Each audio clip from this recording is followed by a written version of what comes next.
आप सब इस समय विभिन्न परीक्षाओं की तैयारी में लगे हुए हैं और विशेषकर सिविल सर्विस की तैयारी में, चाहे वो सिविल सर्विस का एग्ज़ाम हो या विभिन्न प्रदेशों के जो एग्ज़ाम होते हैं, विशेषकर पीसीएस के, उन एग्ज़ाम्स में बहुत सारे क्वेश्चन विभिन्न क्षेत्रों से पूछे जाते हैं, जिनमें से खेल से भी क्वेश्चन अक्सर पूछे जाते हैं। हम सब बहुत कुछ खेलों के बारे में पढ़ते रहते हैं, लेकिन पढ़ने के दौरान हम बहुत कुछ ऐसा छोड़ देते हैं जो हमें पढ़ना चाहिए, जिनके बारे में न केवल प्री में किसी प्रदेश के मेंस में भी और इंटरव्यू में अक्सर सवाल पूछे जाते हैं। सबसे बड़ी बात यह है कि सवाल ना भी पूछे जाएं तो बहुत कुछ चीज़ें ऐसी होती हैं जो एक परीक्षार्थी को जानना चाहिए।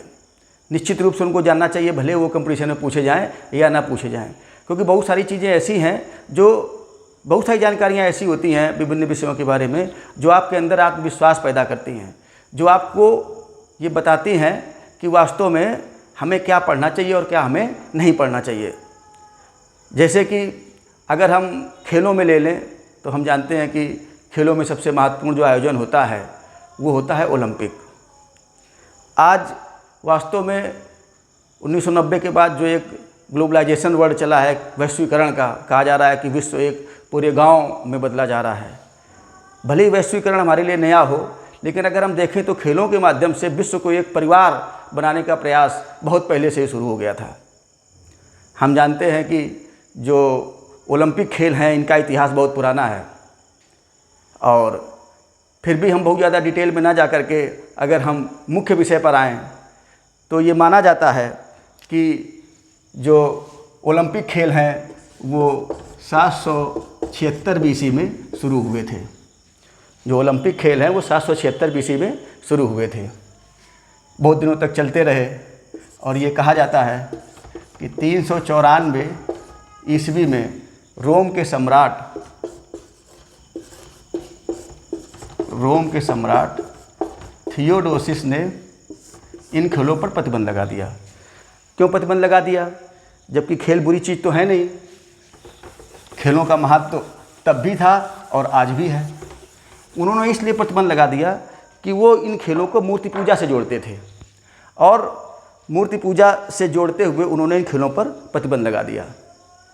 लेकिन वास्तव में खेलों के बिना जीवन अधूरा होता है। खेल सिर्फ हमें स्वस्थ रखने के लिए नहीं, बल्कि अगर हम सब लोग मिल करके और विभिन्न देश मिल करके खेल खेलते हैं तो निश्चित रूप से उससे अंतर्राष्ट्रीय शांति और सद्भावना में वृद्धि होती है।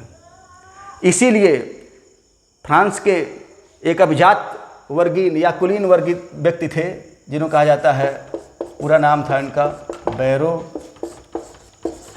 पियरे डी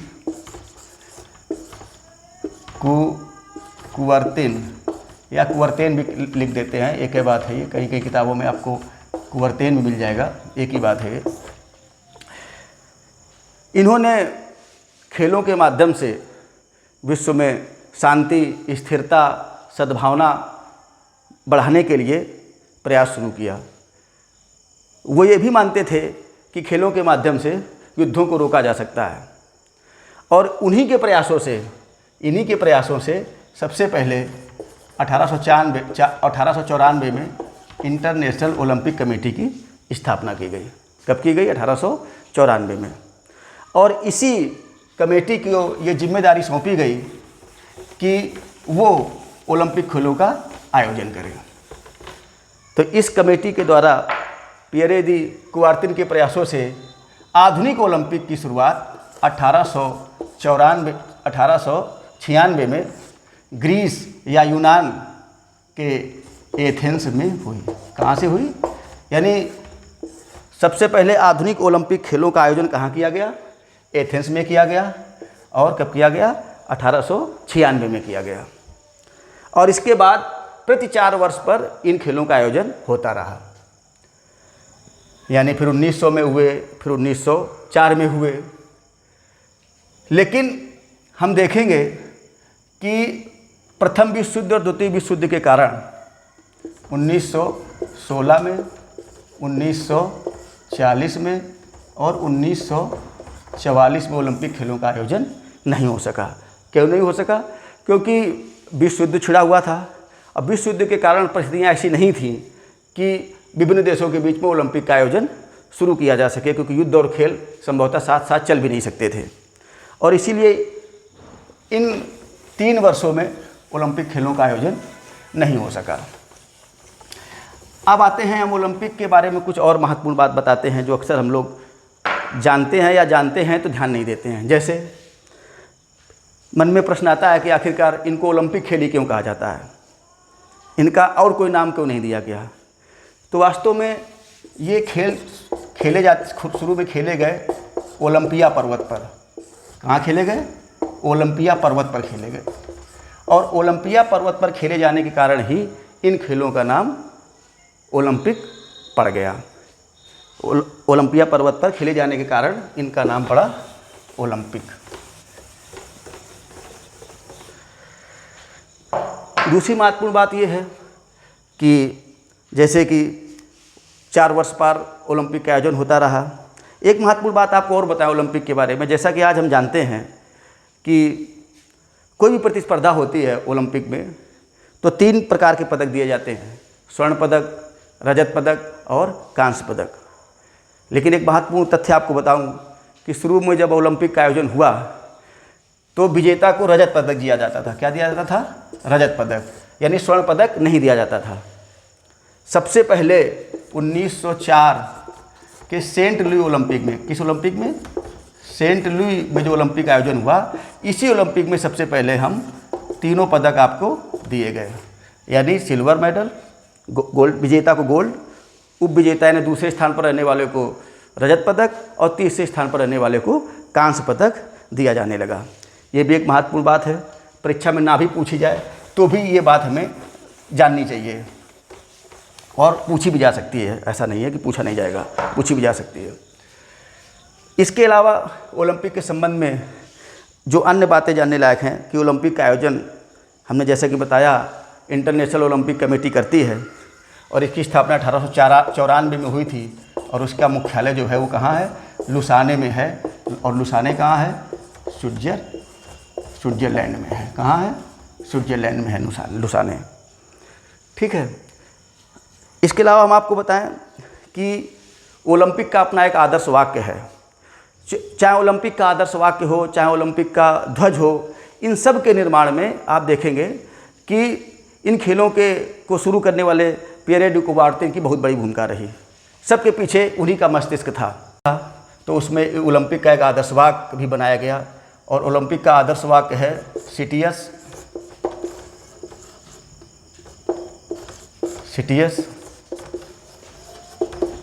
अल्टियस और फोर्टियस, यानी और तेज, ऊंचा और बलशाली। इसी को हम किसी किसी किताबों में या कहीं कहीं देखेंगे तो इसको इस रूप में भी लिखते हैं कि और तेज, और ऊंचा और बलशाली। ये हमारे ओलंपिक का आदर्श वाक्य है और इस आदर्श वाक्य के पीछे भी उन्हीं की भूमिका थी। ये तो एक औपचारिक आदर्श वाक्य है, मोटो है, लेकिन इसके अलावा भी एक अनौपचारिक भी था मोटो जो कुबार्तिन कहते थे कि जीतने से ज़्यादा महत्वपूर्ण है भाग लेना। ओलंपिक में जीतना बहुत महत्वपूर्ण है और इतना महत्वपूर्ण है कि अमेरिका के राष्ट्रपति जॉन एफ कैनेडी ने ये कहा था कि वास्तव में किसी देश की प्रतिष्ठा का अंदाज़ा इस बात से लगाया जाना चाहिए कि उसने ओलंपिक में कितने स्वर्ण पदक जीते और उसने अंतरिक्ष में कितने यान भेजे। इसी से आप ओलंपिक में जो पदक या ओलंपिक में जो जीतना होता है उसका अंदाज़ा आप लगा सकते हैं। खैर, जिस तरीके से ओलंपिक का एक आदर्श वाक्य होता है, इसी तरीके से एक ओलंपिक का झंडा भी होता है जिसे सर्वप्रथम 1920 में अपनाया गया। ओलंपिक के झंडे के बारे में जो सबसे महत्वपूर्ण तथ्य है वो ये है कि ओलंपिक का जो झंडा होता है वो एक तरीके से सिल्क का होता है, बैकग्राउंड उसका वाइट कलर का होता है। ये सब सामान्य बातें हैं, लेकिन मुख्य चीज़ ये है कि इस ओलंपिक के झंडे पर जो है वो एक दूसरे को काटते हुए 5 गोले प्रदर्शित किए जाते हैं। कितने गोले? 5 गोले। और ये 5 गोले अलग अलग कलर के होते हैं जो विश्व के 5 प्रमुख महाद्वीपों का प्रतिनिधित्व करते हैं। और वास्तव में ये एक दूसरे से इंटरसेक्ट करते हैं, यानी एक दूसरे से जुड़े हुए हैं, क्योंकि इनका वास्तव में अर्थ भी यही है कि एकता और मित्रता, हम एक रहें और हम मित्रवत रहें, तभी हम विकास कर सकते हैं। और ये जो 5 जो गोले होते हैं वास्तव में 5 रंग के होते हैं और 5 महाद्वीपों का प्रतिनिधित्व करते हैं। जैसे यूरोप के लिए क्या है, नीला है। यूरोप के लिए क्या है, जो रिंग है, गोला है, वो क्या है, यूरोप के लिए है नीला। ऑस्ट्रेलिया के लिए, यानी जो हरा रिंग है वो किसका प्रतिनिधित्व करता है, ऑस्ट्रेलिया का। जो काला रिंग है वो किसका प्रतिनिधित्व करता है, अफ्रीका का। किसका करता है, अफ्रीका करता है। इसी तरीके से जो लाल है वो किसका करता है, अमेरिका। अमेरिका का प्रतिनिधित्व करता है, जिसमें उत्तरी और दक्षिणी दोनों अमेरिका आ जाएंगे। और आखिरी जो है वो पीला है, और वो किस महाद्वीप का प्रतिनिधित्व करता है, वो करता है एशिया महाद्वीप का प्रतिनिधित्व करता है। तो मित्रता और एकता के प्रतीक जो ये हमें प्रेरित करते हैं कि हम स्वस्थ प्रतिस्पर्धा करें, ये जो हैं 5 रिंग जो हैं इसके झंडे के मुख्य आकर्षण हैं और जो अक्सर पूछा जाता है। इसी तरीके से ओलंपिक के संदर्भ में एक और बहुत महत्वपूर्ण बात जानने लायक है, और वो ये है कि ओलंपिक मशाल, आपने देखा होगा कि जब कहीं भी जब ओलंपिक की शुरुआत होती है तो एक महत्वपूर्ण भाग लेने वाले खिलाड़ी के द्वारा, यानी जिस देश में ओलंपिक का आयोजन होता है उस देश के संभवतः सबसे महत्वपूर्ण खिलाड़ी के द्वारा एक मशाल का प्रज्वलन किया जाता है। वास्तव में ये मशाल क्या है, वास्तव में मशाल जलाने की जो शुरुआत है वो 1928 में एम्स्टर्डम से शुरू की गई थी। कहाँ शुरू की गई थी, एम्स्टर्डम ओलंपिक से। लेकिन मशाल का जो रूप हम आज देख रहे हैं, ओलंपिक मशाल का जो रूप हम आज देखते हैं, आज क्या रूप हो गया है कि आप देखते होंगे कि हमेशा हर बार जब आयोजन होता है ओलंपिक का तो ग्रीस यानी यूनान से मशाल जलाई जाती है, और फिर वो एक रिले सिस्टम के द्वारा एक खिलाड़ी के द्वारा दूसरे को द्वारा तीसरे को चौथे को ऐसे उस स्थान पर पहुंचाई जाती है जहां पर खेलों का आयोजन होता है।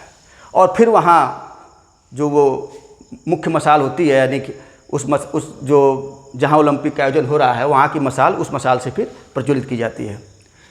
ध्यान देने बात यह कि मशाल क्या है, वास्तव में ये ओलंपिक जो मशाल है वो एक टॉर्च है और उसमें एक जलती हुई लौ है, जलता हुआ दीपक है। यानी सपोज कर लीजिए कि ये टॉर्च है और उसमें एक जलती हुई ये लौ जो है, यही वास्तव में क्या है, ये मशाल है। ध्यान देने वाली बात यह है कि ये मशाल प्रज्वलित कैसे की जाती है, जलाई कैसे जाती है। तो आपको जानकर आश्चर्य होगा, और ये महत्वपूर्ण बात है कि वास्तव में जो ओलंपिया में हेरा का मंदिर है, किसका मंदिर है, हेरा का मंदिर है ओलंपिया में, और उसी के सामने, उस मंदिर के सामने से ही वास्तव में सूर्य की किरणों से इस मशाल को प्रज्वलित किया जाता है। यानी ओलंपिया में स्थित हेरा मंदिर में सूर्य की किरणों से इस मशाल को प्रज्वलित किया जाता है, और फिर प्रज्वलित करके जो है इसको विभिन्न खिलाड़ियों के माध्यम से विभिन्न शहरों में होती हुई ये मशाल आयोजन स्थल पर पहुंचती है। तो ये जो रिले सिस्टम के द्वारा मशाल जलाने की परंपरा जो शुरू हुई, यानी जो वर्तमान स्वरूप मशाल जलाने का, वो 1936 में शुरू हुई। कब से शुरू हुई है, 1936 के बर्लिन ओलंपिक से। कब से शुरू हुई है, बर्लिन ओलंपिक से ये मशाल जलाने की प्रक्रिया हम देखेंगे कि शुरू हुई।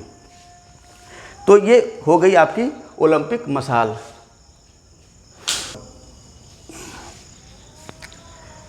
और इस तरीके से वैसे तो बहुत सारी जानकारियां हैं ओलंपिक के बारे में जो हम आपको दे सकते हैं, लेकिन ये वो जानकारियां हैं जो महत्वपूर्ण थी, जो आपको जाननी चाहिए एक कंप्यूटर के रूप में भी और एक जागरूक नागरिक के रूप में भी। ये सारी जानकारियां आपको होनी चाहिए। इसके बावजूद कुछ और ओलंपिक के संबंध में जो तथ्य हैं वो, और ओलंपिक में भारत की स्थिति कब क्या रही, भारत ने सबसे पहले ओलंपिक में कब भाग लिया, और जो है वो भारत ने कब ओलंपिक में किस प्रकार का प्रदर्शन किया, यानी ओलंपिक और भारत का जो संबंध है उसके बारे में हम आपको अगले वीडियो में बताएंगे। आप इसको देखिए, और चूँकि ये मेरा पहला वीडियो है इसलिए अगर आपको कोई सुझाव देना हो या आपको लगता हो कि ये जानकारी भी इसमें इंक्लूड होनी चाहिए थी, तो आपके सुझावों का तहे दिल से स्वागत है। Thank you.